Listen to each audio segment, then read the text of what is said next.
Hi, and welcome to Little Mirrors. I'm Yule. I'm Iolanthe. And today we're going to talk about the media that we've been consuming during lockdown.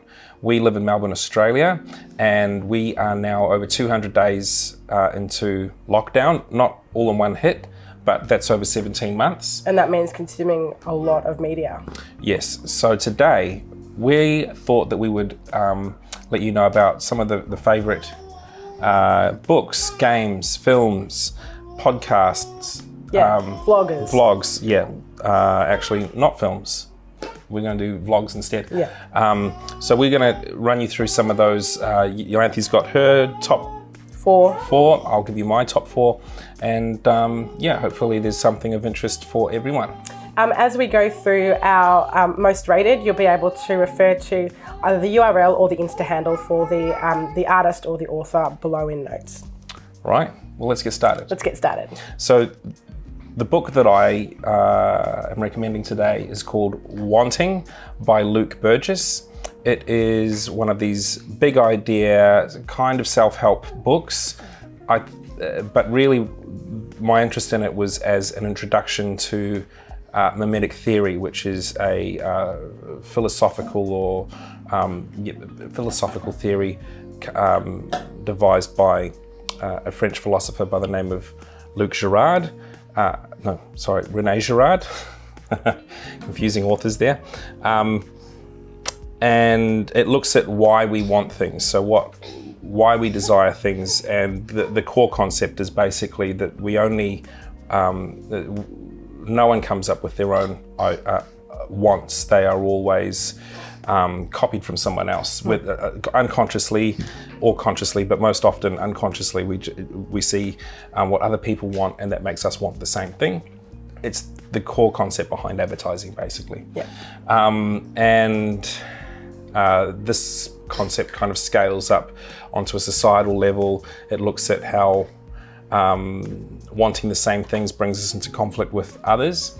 And it also provides some ways to apply this knowledge to your life so that you're, not wanting the wrong things, or you know what's worth wanting and how to better discern what is worth putting your time and efforts into chasing. So I highly recommend that book, and if it's a gateway to something deeper for you, I think we've done a good thing.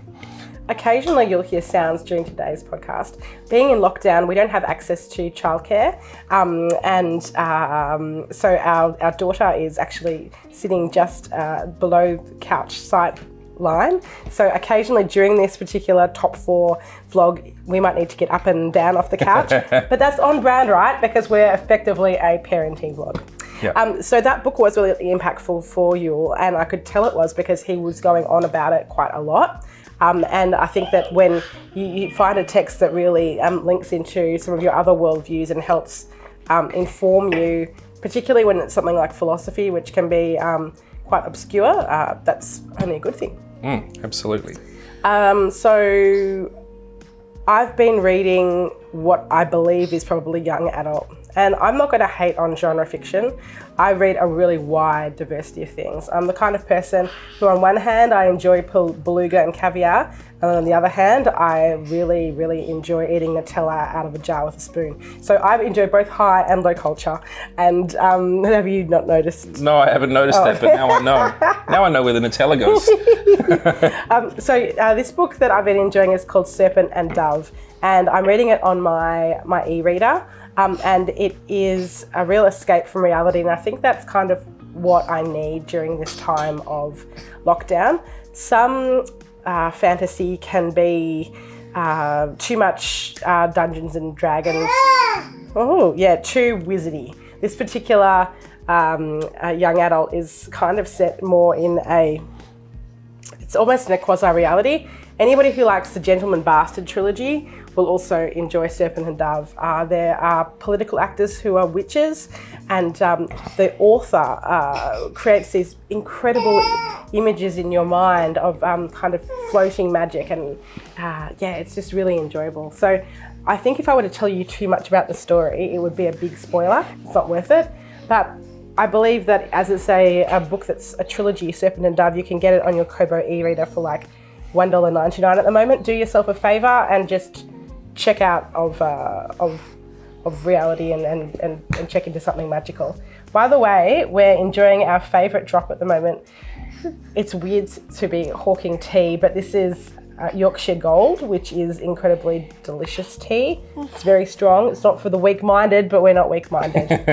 Yeah, so that's what we'll be supping on. What's the next on your list, Yule? Well, now we move to games. And this is kind of it's not just a game for me, it's a game for Iolanthe as well, because we've been playing it together. It's called It Takes Two. This is the high watermark of cooperative games. I've never played a game that requires two players to play at the same time on the same screen to be able to progress the story. So and it's built into the conceit of the story as well. So it's about a couple who are going through a divorce. Which doesn't sound very jolly, but the whole divorce marriage breakdown thing is, to be fair, only like the small part of the plot. And they tell their daughter that they're separating, and their daughter's tears cry onto her doll, onto her dolls, and ensouls the dolls with her parents' spirits, who then have to find a way. So the characters of Cody and May then have to play through the game as these tiny dolls going through different parts of the house in kind of some fantastical version of them. So they go through the garden, and they go through the shed, and they go through the child's room, and each of them is really inventive. Yeah. The graphics are really good. The number of different play mechanics that you have to use throughout the game is incredible. Like, you have to ride frogs at one point. You've got you get magnets, separate halves of a magnet, that one has the push part of the magnet and the other has the pull part of the magnet, but you have to use both to be able to complete the puzzles. And a lot of co-op games don't actually encourage both parties to play sympathetic roles in achieving a goal at the same time. And they also generally give both characters the same set of skills. Yeah. And this doesn't do that. And sometimes you'll be playing and going, well, I wish I had my other, my partner's abilities. But that's kind of the beauty of it as well, because you can play through it once as each character, and then you swap over and it's a different experience. It's a super fun game. I think we got it on sale from the PlayStation Store. It was like $50, I think. $50. And for a premium game, I think that's very reasonable. And it's much larger than I thought it would be as well. We haven't finished it yet, and we've been playing at least 10 hours. So who do you think would enjoy this kind of game? I think this is a game for a couple where one partner is the gamer and the other one is either a backseat gamer or not all that interested, but it might be interested in playing in this cooperative way. It's not a particularly difficult game. You're constantly having to learn the new abilities, and they're pretty simple. So I think it's a very good introduction to someone who's not a gamer to actually have a nice experience with their partner. Super fun. My game that I recommend is Resident Evil Village, and I think that's Resident Evil 7, isn't it? Or is it 8? 8. I am a backseat gamer, so I can play games on my own, but I prefer to play with a partner. I'm good at working out puzzles, and I'm really good with narrative, and I'm kind of good with remembering where things are in my head, in my maps, I suppose. Resident Evil is a horror franchise, and it is quite gothic. It's deeply Japanese in both its authorship, but it's its own thing. So Resident Evil Village is set in a Romanian village, and it has this incredible first boss of villain, and her name is Lady Dimitrescu, and she is like this 7 foot kind 9 foot. She's a 9 foot bodacious vampire babe, and she looks like she's from 1920s. If you Google Lady Dimitrescu, you're going to see a whole lot of fan art. She's gorgeous and she's evil. I'm sure you've seen something online. You would have seen something online about Lady Dimitrescu. Anyway, Resident Evil Village is a horror game. It doesn't take that long to play, maybe 12 hours, 14 hours? Yeah.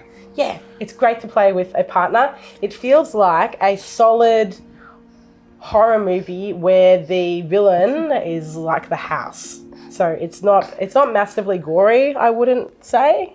Not really gory. At times, but not. It's it's fast-paced action. Yeah. There's lots of different monsters. Tongue in cheek. It knows that it's like a B movie. Yeah, it's like a B movie. And oh gosh, we played that and we enjoyed it big time. That was a really, really great game. So if you like things like Silent Hill, or even if you like things like what's another game that's sort of Resident Evil's its own thing. Anyway, it's like a B-grade horror. Yeah. You won't regret. Now moving to podcasts. My podcast is one that I've been recommending mostly to family members, called Prognosis Doubt. It is done by Bloomberg, I believe, and it's part of their. They've got a Prognosis podcast. Is the normal podcast that's there about health issues and medical information, I guess. But this one dealt just with misinformation, and particularly misinformation around vaccines. It came at a very interesting time because, as we are in a pandemic, there's a lot of misinformation out there, and it's very difficult to combat. This takes the approach not looking at the science so much, it looks at why people believe misinformation, where it comes from, the history of misinformation about vaccines, and it even goes down into different demographics that are susceptible to it and why they would believe those things. But most importantly, it really examines why people would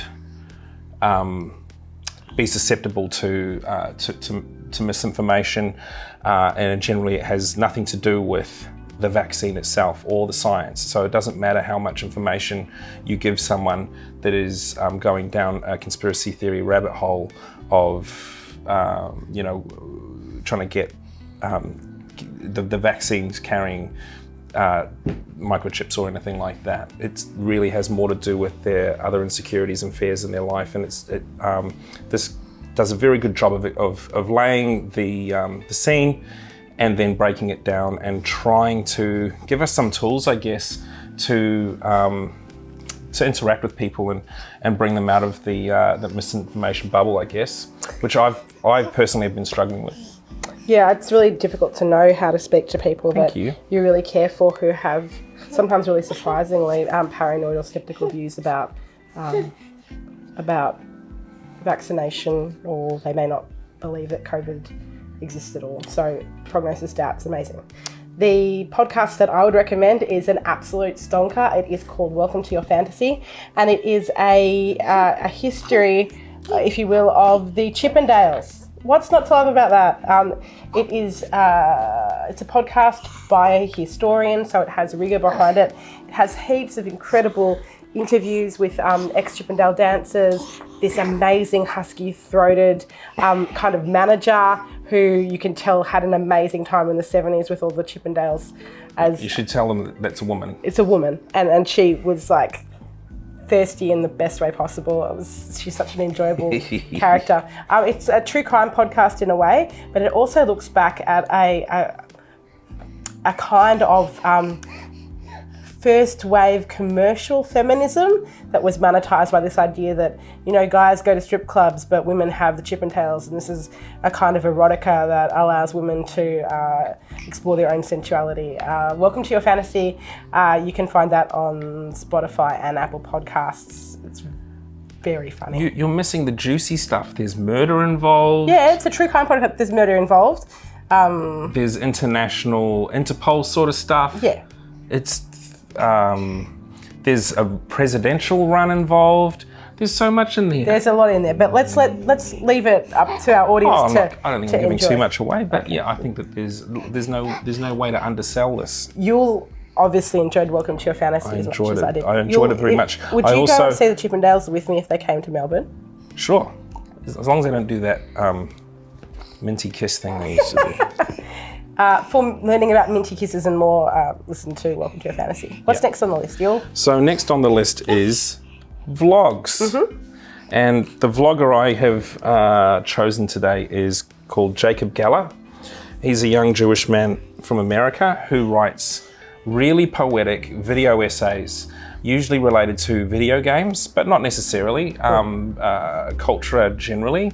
Often he takes, he kind of juxtaposes different literary ideas against each other. So there was one that he did about how do you describe a forest, and he took a 1,000-year-old Chinese poem that had been translated in a number of different ways to describe a forest. And then so he gave the simplest translation, and then he went through a series of translations at different times throughout this video as he's discussing the different ways that nature is represented in video games and how they can be very different experiences of essentially the same thing. That's just one example of his content, but they all kind of have these really beautiful poetic approaches to assessing the subject matter. He also he started getting into a little bit more interesting stuff visually with his films. Yeah. He did a really beautiful vlog exploring the role of the golem in Jewish folklore, which was really fabulous. And he also did a great one the other day about Death of a Salesman, and the role that, talking about misinformation again, the role that stories which surround other stories play in growing their renown. So for example, with Death of a Salesman, there is this popular cultural story that men cried in the theatre at the end of the play. And they couldn't stop crying, they had to be taken to hospital.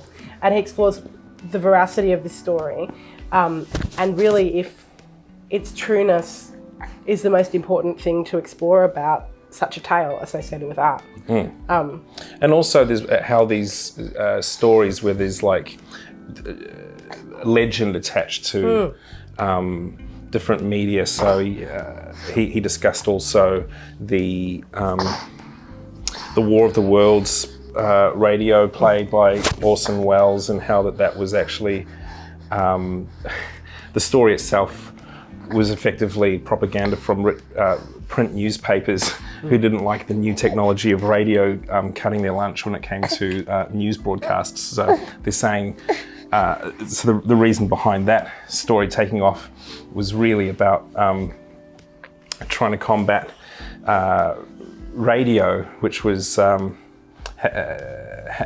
the time had these breaking news bulletins which could come out as the news happened, but the newspaper was struggling to compete with it at the time because it took time to get to print. So they were saying, well, if you listen to radio, you might be subject to fake news in the form of War of the Worlds by H.G. Wells. So these are the sorts of things that he examines in a really fun way. So you can find Jacob Geller both on YouTube, but also on a creator-dedicated channel called Nebula, where you'll find a lot of other amazing vloggers such as Patrick H. Williams and Lindsay Ellis, Princess Weeks, and in closing, my favourite vlog recommendation for you during pandemic is a really funny, charming bloke called Max Miller, who has a vlog called Tasting History.